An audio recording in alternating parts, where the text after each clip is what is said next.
नमस्कार, knocking-news.com में आपका स्वागत है। मैं हूं गिरिजेश वशिष्ठ। भारत में मंदी आ चुकी है, इसका ऐलान बाकी है और ऐलान जो है वो भी होगा कि नहीं होगा पता नहीं। हमारे यहाँ ब्रिटेन की तरह तो ऐलान होने से रहा।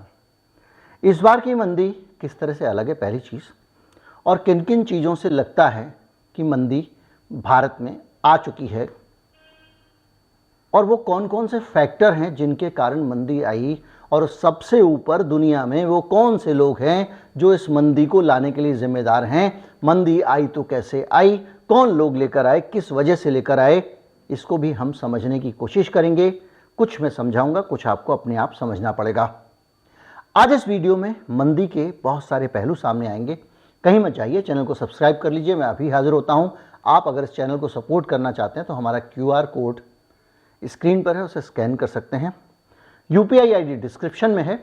एक राय और चाहिए, और वो राय ये है कि क्या मुझे चैनल के लिए ये अनुदान मांगना बंद कर देना चाहिए। मैं पोल भी डालूंगा और उसके आधार पर हम फैसला करेंगे कि इसको चलाना है या नहीं चलाना है।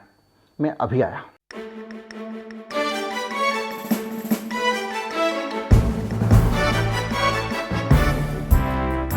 बातचीत शुरू कर देता हूं छोटे से आंकड़ों से, लेकिन वीडियो से थोड़ा गहन है। अब ज़ोमैटो ने भी लोगों को निकालना शुरू कर दिया है। इससे पहले अंधाधुंध छटनियां हुई हैं। आप जानते हैं कितनी सारी कंपनियां किस किस को निकाल चुकी हैं। अनअकैडमी 1500 लोगों को निकाल चुकी है। बायजूस 550 कर्मचारियों की छटनी कर चुकी है। वेदांतु ने 624 कर्मचारी निकाले हैं। ओला ने 500 लोगों को निकाल दिया। हेल्थ केयर स्टार्टअप है एम फाइन, उसने 600 लोगों को निकाल दिया। Cast24 ने 600 लोगों को निकाल दिया। मेटा ने 11,000 कर्मचारियों को निकाल दिया। अगर आप अंतर्राष्ट्रीय स्तर पर जाएं, ट्विटर 75% कर्मचारियों को निकाल रहा है। भारत में ट्विटर ने सारे लोगों को 10-20 छोड़ के निकाल दिया है। स्नैपचैट ने 1,000 लोगों को निकाल दिया है। माइक्रोसॉफ्ट 1,000 लोगों को निकाल चुका है। नेटफ्लिक्स ने 500 लोगों को निकाल दिया है। इंटेल ने 20% की छटनी करने की योजना बना रहा है इंटेक। फोर्ड मोटर ने 3,000 लोगों को निकाल दिया है। अमेरिका की रिटेल वॉलमार्ट ने 200 लोगों को निकाल दिया है। सिटी ग्रुप ने 50 लोगों को निकाल दिया है। ब्रिटिश मल्टीनेशनल बैंक के बार्कलेज, उसने 200 स्टाफ को नौकरी से निकाला है। और मॉर्गन स्टैनली ने भी मंदी के संकेत दिए हैं। इसके अलावा अमेजॉन में नौकरी जा चुकी है। लेकिन जो भारत में अब नौकरियां जा रही हैं, ये नौकरियां उन कंपनियों की नहीं हैं जो भाई दुकान जमा रहे हैं। शुरू में कोई बात नहीं, घाटा सही, साल, 1.5 साल, 2 साल, 5 साल ऐसे ही दुकान चलाएंगे। जब जम जाएगी तो मुनाफा बनाएंगे। ऐसी कंपनियां होती हैं स्टार्टअप। तो जो स्टार्टअप कंपनियां हैं, और उनमें ऐसी स्टार्टअप जो मुनाफा नहीं बना रही थी अभी तक, उनमें भर्ती थी। ज़ोमैटो तो भैया अच्छा खासा धंधा चल रहा है, उसके अंदर मंदी की नौबत आ गई है। उसके 2 पार्टनर इस्तीफा दे के जा चुके हैं। इससे आप अंदाज़ा लगा लें। और जेफ बेजोस ने, जो आपके मालिक हैं अमेजॉन के, उन्होंने 10,000 लोगों को निकाल ही दिया है। और वो लोगों को ये सलाह दे रहे हैं कि भाई साहब, दुनिया में मंदी आ रही है, खर्चा कम करो, ज़रूरत भर की चीज़ें खरीदो, फालतू चीज़ें मत खरीदना। ये उन्होंने सलाह दी है। इस पूरी सलाह के बीच में भारत में मंदी के हालात क्या हैं। एक भाषण देते हैं RBI के गवर्नर शक्तिकांत दास। RBI के चीफ हैं, इस देश की मौद्रिक नीति तय करने वाली संस्था के सर्वोच्च अधिकारी। और वो कह रहे हैं कि भारत में सब चंगा है, मंदी आने वाली फिलहाल नहीं लग रही है, रिसेशन नहीं आएगा, भारत में हालात बहुत ठीक हैं। जिस भाषण में वो ये बात कहते हैं, उसी भाषण में वो एक बात और कह रहे हैं। और वो कह रहे हैं कि आने वाले समय में सस्ते लोन को भूल जाइए, और आने वाले समय में आपको महंगे महंगे लोन मिलने वाले हैं, यानी ब्याज और बढ़ने वाला है, ये वो कह रहे हैं। और वो ये भी कह रहे हैं कि पूरी दुनिया में जितनी अर्थव्यवस्थाएं हैं वो मिलकर ब्याज बढ़ा रही हैं। आपके दिमाग में नहीं आता कि पूरी दुनिया की अर्थव्यवस्थाएं ब्याज क्यों बढ़ा रही हैं? 1 बढ़ा लो भाई, 2 बढ़ा लो, 4 बढ़ा लो। तो जब ब्याज बढ़ेगा तो पैसा बढ़ेगा। जब पैसा महंगा हो जाएगा तो जब पैसा मुश्किल से मिलेगा तो आप संभाल के खर्च करेंगे ना।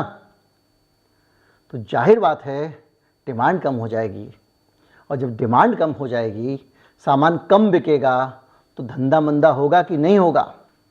अब हम समझने की कोशिश करते हैं आरबीआई के गवर्नर जो कह रहे हैं कि भारत के हालात अच्छे हैं या रिसेशन नहीं आने वाला है, जिस भाषण में, उसी भाषण में वो कुछ तथ्यात्मक बातें कह रहे हैं। ठीक वैसे ही जैसे कि वो कह रहे हों कि तुम्हारे घर पे अभी कोई खतरा नहीं है, लेकिन ऊपर से एक पहाड़ लुढ़क के आएगा, तुम्हारे घर पे गिरेगा, तुम्हारे घर के अंदर बम लगा हुआ है, तुम्हारे घर के अंदर ये लगा हुआ है, वो लगा हुआ है, लेकिन लगता नहीं है तुम्हारा घर अनसेफ है। उसी तरह से आरबीआई गवर्नर कह रहे हैं कि रिसेशन नहीं आने वाला, लेकिन उसी भाषण में वो कुछ जानकारियां दे रहे हैं जो जानकारियां आपके भी काम की हैं, और उन जानकारियों का मतलब है कि मंदी आ चुकी है। गवर्नर कह रहे हैं कि आर्थिक मंदी का खतरा है और ब्याज अभी और बढ़ने वाला है और बढ़ता रहेगा। हार्ड लैंडिंग्स के लिए तैयार रहिए, यानी ज़्यादा ब्याज पर पैसा लेने के लिए तैयार रहिए। सॉफ्ट लैंडिंग्स फिलहाल भूल जाइए, यानी ब्याज और बढ़ेगा। अगर आपको मैं समझाऊं कि ब्याज बढ़ने से किस तरह से मंदी आती है, तो आप इसके दो तरह से, ये दोधारी तलवार है जो मैं समझ पाया। आपने एक जगह से कोई एक चीज़, मान लीजिए आपकी छोटी सी हलवाई की दुकान है, आप पेड़े बनाते हैं। आपके इलाके में जो लोग रहते हैं उनमें से कुछ लोगों को नौकरी से निकाल दिया गया है, या उनके पास पैसे नहीं हैं, या उनके पास पैसों की कमी हो गई है, तो जाहिर बात है आपके पेड़े थोड़े कम बिकेंगे। जब आपके पेड़े कम बिकेंगे तो आपकी जो लागत है, दुकान पे आप बैठे हैं, दुकान का किराया आप दे रहे हैं, आप पेड़े बनाने के लिए कढ़ाई लाते हैं किराए पे, उस कढ़ाई का भी आप किराया दे रहे हैं, और अगर खरीद के लाए हैं तो उस पर ब्याज दे रहे हैं। ब्याज सरकार ने महंगा किया हुआ है।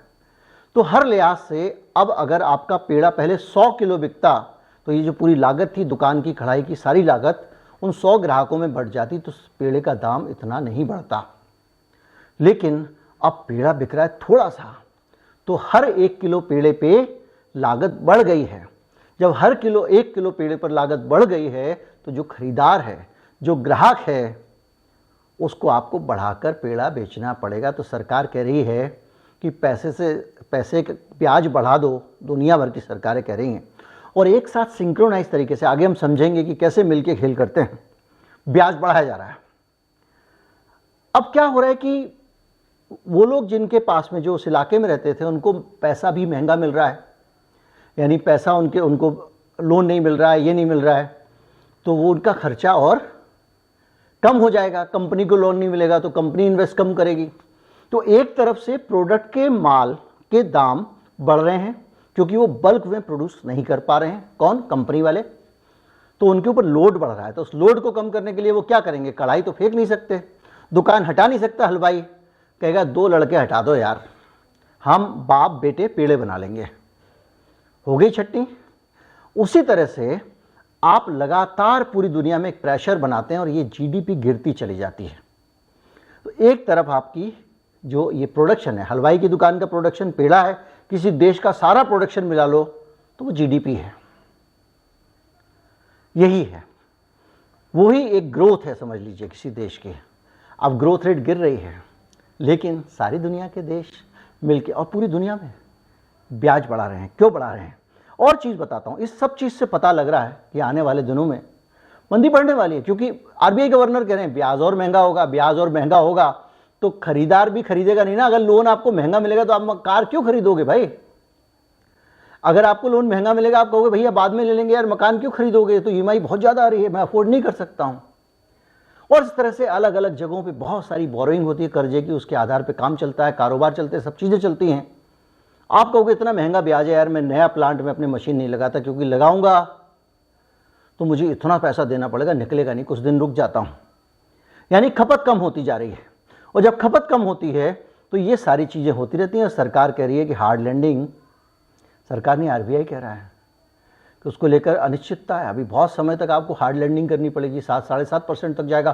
पूरी दुनिया में जितने भी सेंट्रल बैंक हैं, जैसे हमारा आरबीआई है, जैसे अमेरिकन फेड है, उनका जिसका भी अनुमान था कि हमारा इन्फ्लेशन कितना बढ़ेगा और हमारी जीडीपी की ग्रोथ रेट कितनी होगी, वो सब अनुमान से ज़्यादा जा रहा है। इससे आप अंदाज़ा लगा लीजिए कि ये सीधे सीधे मंदी के संकेत हैं। और इसके साथ साथ जो बाकी चीज़ें हैं वो ये बताती हैं कि जो रिकवरी की कोशिशें हो रही हैं उन पे काम मुश्किल हो रहा है, युद्ध और तनाव के कारण और भी मुश्किल है, ये कह रहे हैं आरबीआई के गवर्नर। अब आप एक चीज़ समझिए जिससे हम समझने की कोशिश करेंगे कि ये महंगाई आ रही है या लाई जा रही है। हम समझने की कोशिश करेंगे कि ये हमारी दुनिया के जो लोग हैं, जो बड़े बड़े नेता हैं, ये क्यों कर रहे हैं ऐसा। ये हमको समझना पड़ेगा और सोचना पड़ेगा। बहुत सारी चीज़ें हो सकता है मैं आपको बता ना सकूं। आप एक बार बताइए कि पूरी दुनिया में एक तो आपने ब्याज सबने मिलकर बढ़ा दिया, ठीक है, और युद्ध चल रहा है, उसके कारण भी दिक्कतें बहुत सारी हैं क्योंकि पूरी दुनिया का सप्लाई सिस्टम डिस्टर्ब हो गया। और इसके साथ साथ पूरी दुनिया जो है वो संरक्षणवाद की तरफ जा रही है। संरक्षण के बाद क्या होता है? प्रोटेक्शनिज्म। प्रोटेक्शनिज्म मतलब सब लोग अपनी अपनी इंडस्ट्री को संरक्षण दे रहे हैं। ये दुनिया जो ग्लोबलाइज हुई थी कि पूरी दुनिया एक गांव है, ग्लोबल विलेज, उसकी फैक्ट्री अगर चीन में है तो उसका जो है वो खेत जो है वो यूक्रेन में है या रूस में है, वहाँ से गेहूँ आ रहा है। इस तरह से दुनिया खुली हुई थी। अब सब लोग क्या कर रहे हैं? अपना अपना प्रोटेक्शनिज्म ला रहे हैं। अमेरिका पहुँच गया ताइवान के चिप को डिस्करेज करने के लिए, गया कि नहीं गया, इनकरेज करने के लिए, और उसने चाइना के चिप को डिस्करेज करना शुरू कर दिया। अब चाइना के चिप को उसने डिस्करेज करना शुरू कर दिया तो उसका नतीजा ये हुआ कि जो सेमीकंडक्टर की शॉर्टेज फिर से आने लग गई। कैसे आई सेमीकंडक्टर की शॉर्टेज? क्योंकि चाइनीज कंपनियों की तरफ से सप्लाई कम हो गई।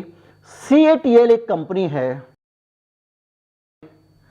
$5 अरब लगाकर, चीन की कंपनी है, वहां पे बैटरी का प्लांट लगाने वाली थी जो फोर्ड मोटर को, टेस्ला को बैटरी देती है। यानी जो पूरी दुनिया में बाइडेन बवाल मचाए हुए थे, ये करो वो करो, इसका दाम बढ़ाओ वो सस्ता करो, और सबसे ज़्यादा ग्रीन ग्रीन ग्रीन करे हुए थे, बैटरी कार पे जाओ, उन बाइडेन ने ही एक हरकत करके जो पूरा एक बड़ा बैटरी मिलने वाली थी अमेरिका को, उसको कर दिया बंद। क्यों कर दिया? क्योंकि चीन ने कहा कि भैया हम आपको नहीं देंगे, आप ताइवान के साथ घुस लो। अब कंपनी नहीं जा रही है तो जो अमेरिका बैटरी खरीदेगा, अगर एक बड़ा सप्लायर आने वाला था वो नहीं आएगा तो क्या होगा? अमेरिका को बैटरी का दाम ज़्यादा देना पड़ेगा। यही हुआ ना। इसी तरह से यूक्रेन से और रूस से पूरी दुनिया को गेहूं जाता था, प्रोटेक्शनिज्म आ गया, रूस ने कहा हम नहीं देंगे। दूसरी तरफ प्रोटेक्शनिज्म आ गया कि भैया हम तो अपनी घरेलू कंपनी से खरीदेंगे, हम आपका तेल नहीं लेंगे, प्राइस कैप लगाएंगे। तीसरी तरफ भारत सरकार ने कहा भैया हम अपना इस्पात एक्सपोर्ट नहीं करेंगे, 25% लगा दी उस पर ड्यूटी, और कहा ना हम अपना लोहा नहीं भेजेंगे। अब लोहा नहीं भेजेंगे तो पूरी दुनिया की इंडस्ट्री का क्या होगा? उधर यूक्रेन के गेहूं अटक गए। इस तरह से जब सब तरफ से चीज़ों का निर्यात, मलेशिया ने चिकन का कम कर दिया, इंडोनेशिया ने तेल पे लगा दी थी निर्यात पे रोक, आपको होगा तो सब कुछ मैं अपने चैनलों पे खबरें बताता रहता हूं।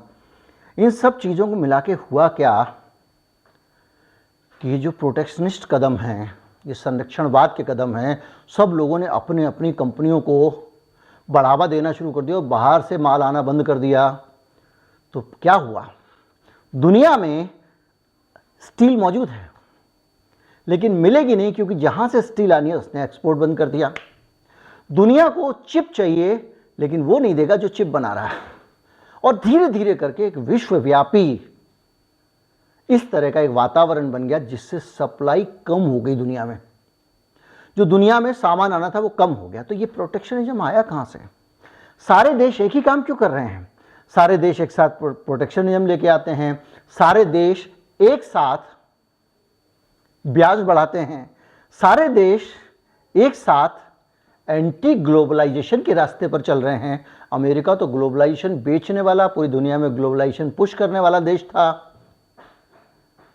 भारत में ग्लोबलाइजेशन को लाने के लिए उसने कैसे कैसे काम किए, हमारे पास वीडियो हैं। और ये सारी चीज़ें जो है ना, ये बहुत घटिया स्थिति में पहुंच गई हैं।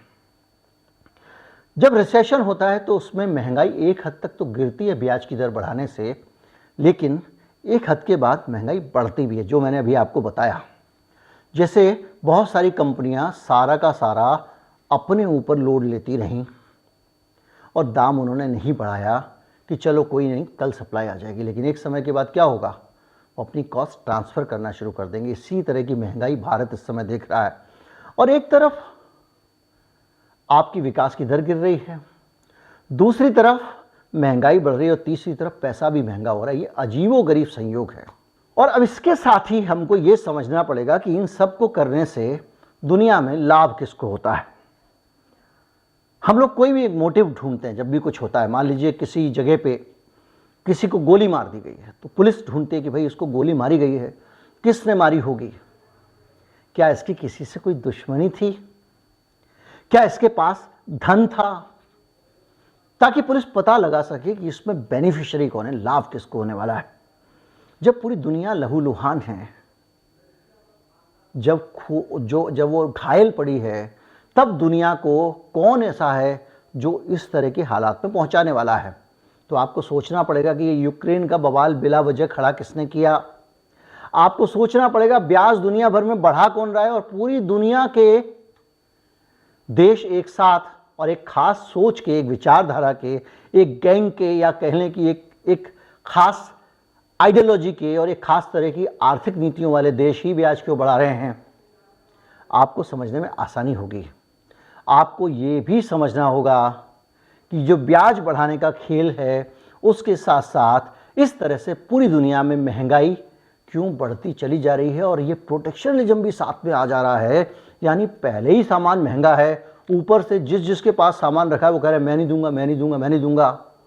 उसके कारण अलग दुनिया में महंगाई बढ़ रही है, और एकदम मिला के सब तरफ से हम लोग परेशान हैं। वैसे मैं आपकी जानकारी के लिए और आपको हिंट देने के लिए 5-6 चीज़ें बता देता हूं कि जब मंदी आती है तो किसका कारोबार बढ़ता है। एक कारोबार बढ़ता है फूड का।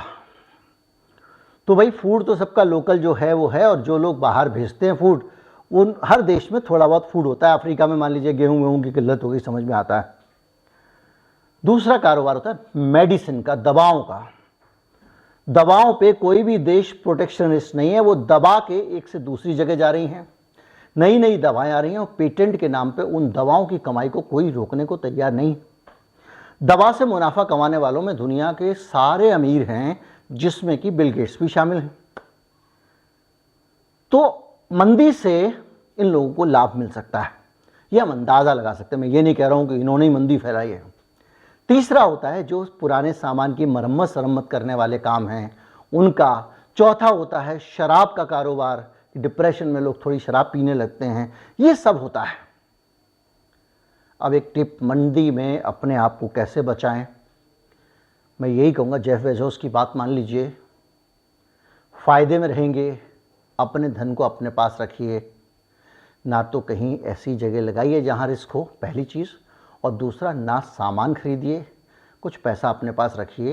ये ऊँट किस करबट बैठेगा कोई नहीं जानता, क्योंकि इस बार की जो मंदी है, जो मैंने बताया कि महंगाई भी बढ़ रही है, ग्रोथ भी नहीं हो रही है, महंगाई भी हो रही है, और आपके यहाँ पे आपका जीडीपी भी नहीं बढ़ रहा है।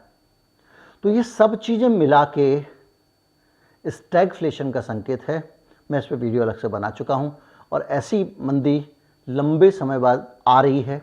2008 में भी स्टैगफ्लेशन नहीं था, इसलिए सावधान रहिए, फूंक फूंक के कदम रखिए।